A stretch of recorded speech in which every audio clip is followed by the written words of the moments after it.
Here we go. What's going on, guys? Welcome back to the Trench Grenade channel, the channel where I tell you why this thing is my favorite gun of all time. And if I could only own one gun for the rest of my life to defend myself, have fun with on the range, whatever is going on in the world, for some reason, if I could only have one gun, it would be this thing, the Beretta 1301. We're going to talk about it, but just if you don't want to watch the whole video, guess what?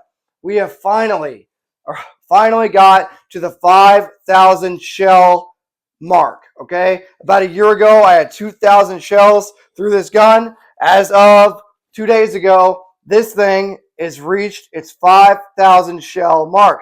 Throughout that duration, we shot the majority, this stuff right here, double aught buckshot, SMB, cellular and below, or cellular and bellet. That stuff is what has been ran through this primarily. Obviously some slugs here and there, but mainly full power double aught buckshot is what has been ran through this gun.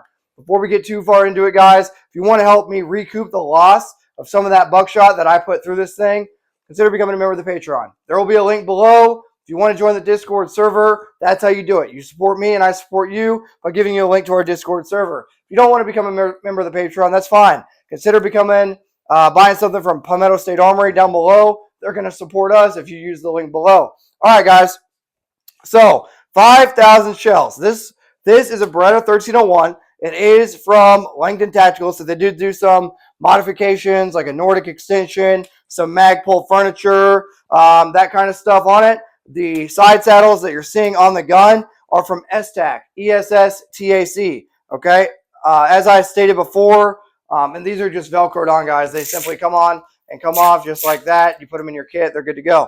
As I stated before, the diet that this thing has been running has been full power buckshot. So we're going to talk about some of the reliability and some of the issues we've had with the gun. But I'm not going to lie to you guys.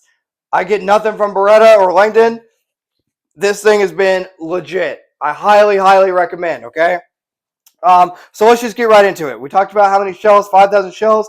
Most of it full power buckshot. If you want to see the shooting footage, just go through my channel. There's a ton of videos on the actual shooting footage. Reliability, 100%. Literally, never a light primer strike, which is insane. Because shotguns, a lot of times the skeet loads that you shoot can have some light primer strikes here and there. No light primer strikes. No nothing.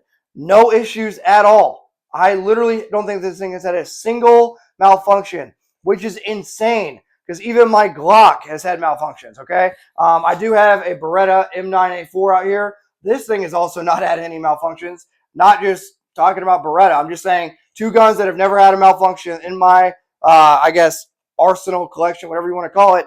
Boom, these two Berettas, right? So I guess it just goes to show I've had either really good luck or I don't know what's going on. I don't know what kind of unicorn dust they're using over at Beretta, but super good luck so far. 100% reliable. Let's talk about the cons, okay? Because it's not all positive. Some of you guys might be thinking, well, Trench, why do you not have a red dot on your shotgun? I'm going to tell you why. Because it will fall off. If you actually shoot the shotgun, okay, if you actually shoot the guns, red dots are not good for shotguns. I'm going to try to show you guys right now. You see all that wobble and how loose that thing is, and it's trying, that Picatinny rail is trying to come off of there. Okay, I have Loctited this thing on here several times. I've had red dots jettison themselves off of this shotgun several times. I do not trust a red dot on my defensive shotgun, okay? I do not trust it. Both for the recoil, just knocks them off and kills them, and for this Picatinny, it just will not stay home. It is held on there by two screws, right? You can kind of see there, hopefully, but it will not stay on, no matter what I do. A couple hundred shells after I put it on there, it just starts to come loose again. Another con, you're going to see this front sight post. Hopefully you guys can see that moving. Okay, front sight post will not stay tight. I guess that's another major con as well. It just will not stay tight. It moves back and forth freely. I'm not really sure how to show you guys that, but it just moves back and forth freely. You know, obviously it's still usable. It's only moving 1/8 of an inch or less, but it's annoying. So those are the two major cons. This thing kills anything attached to it. even its own fixed front sight. It's annoying, okay? So just know that. If you're getting, white lights, obviously, your white light needs to be tight as hell, or it's going to jettison that thing off of there. And also, one last con. I don't know if you can hear this. Listen. That's the Magpul, okay? That's the Magpul forend. This thing has loosened up over time, right? Obviously, it's 5,000 shells, but that Magpul forend, that thing is starting to get kind of concerning as well. So between the red dots jettisoning themselves, between the Picatinny rail loosening up, and this front sight kind of loosening up, and the Magpul forend getting kind of loose and kind of moving around in place, those are the cons, okay? Those are the things you need to note. Anything you strap to the shotgun is going to try to not be part of the shotgun anymore. That's just the nature of that recoil pattern that's happening with the gun. Anything that's attached to it is going to try to not be attached to it anymore. It's going to try to jettison itself off the gun. So just keep those things in mind. As you're shooting the shotgun and as you're training with it, you need to keep conducting maintenance. You need to keep trying to keep things tight on the gun and use Loctite. A ton of Loctite, because whatever you put on this thing is going to try to come off, okay?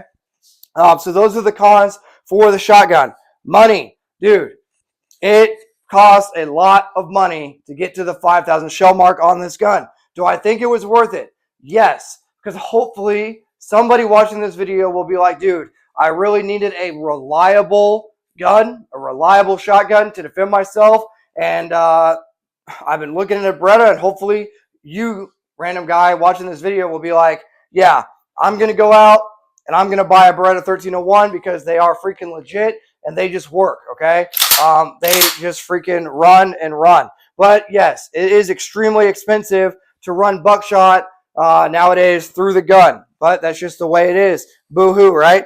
Double-aught buck. Okay, I want to talk to you guys about double-aught buck. At 0 meters, that dude is dead.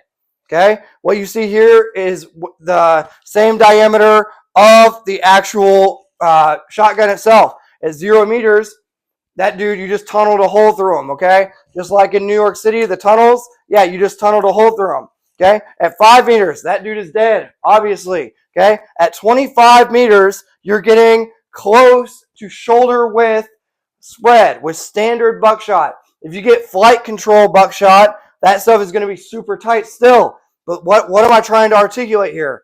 Dudes, this thing is insanely deadly. In the right hands with the right shotgunner, this thing is going to do good freaking work for you guys defending yourself.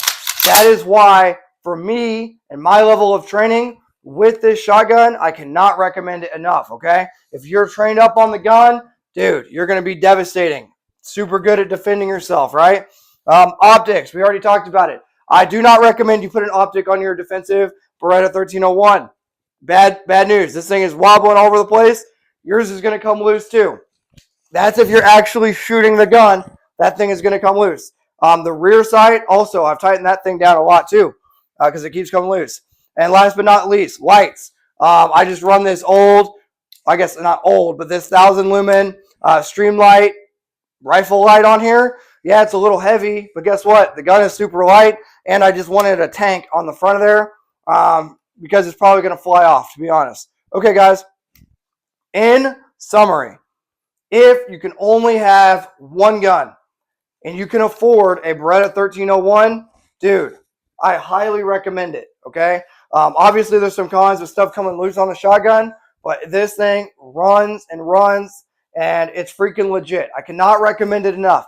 If you can only have one gun and you can afford to get a shotgun and a ton of buckshot and some S-Tac side saddles, dude, go out, get a Beretta 1301. If you want to pony up and get the Langdon one, whatever. But, dude, even the standard one is going to run great for you. If you need just one gun for all things, a shotgun, specifically this shotgun, is going to do great, okay?